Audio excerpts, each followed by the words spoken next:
La línea R3 es la más maltrecha de Rodalíes tras 5 meses de crisis. Tras el accidente de Lleida en la noche del 20 de enero de 2026, que le costó la vida a un maquinista en práctica, se ha llevado a cabo una intensa campaña de inspecciones en toda la red. Actuaciones de mantenimiento en taludes, túneles y otros ámbitos críticos de la infraestructura que no se habían visto de ninguna manera si los maquinistas no hubiesen dicho basta tras perder un compañero.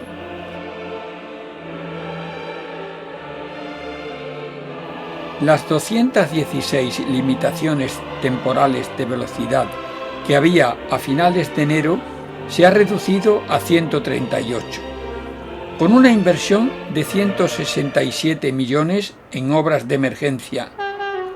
El grueso de la línea ha ido recuperando la circulación de manera más o menos fiable. La R3, en cambio, es la que más maltrecha sigue estando, con gran parte del trazado todavía fuera de juego. Se están ejecutando todas las obras a la vez.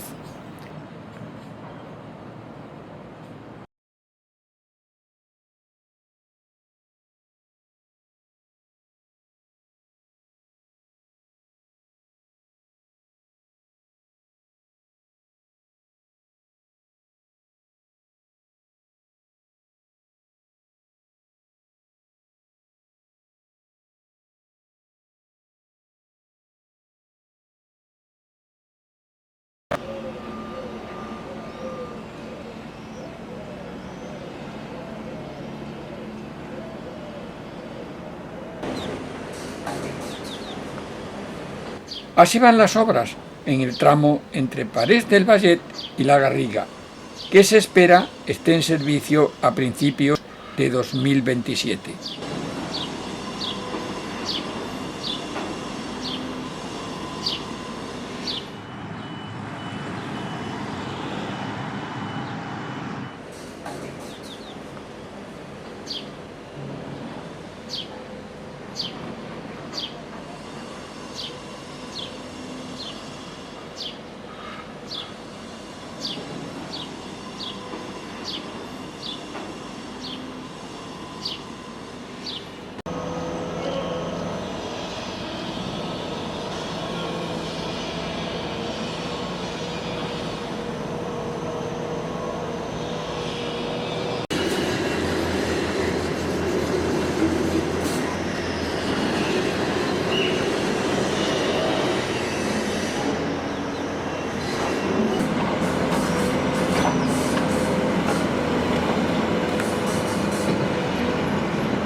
Vía ancha, mente estrecha.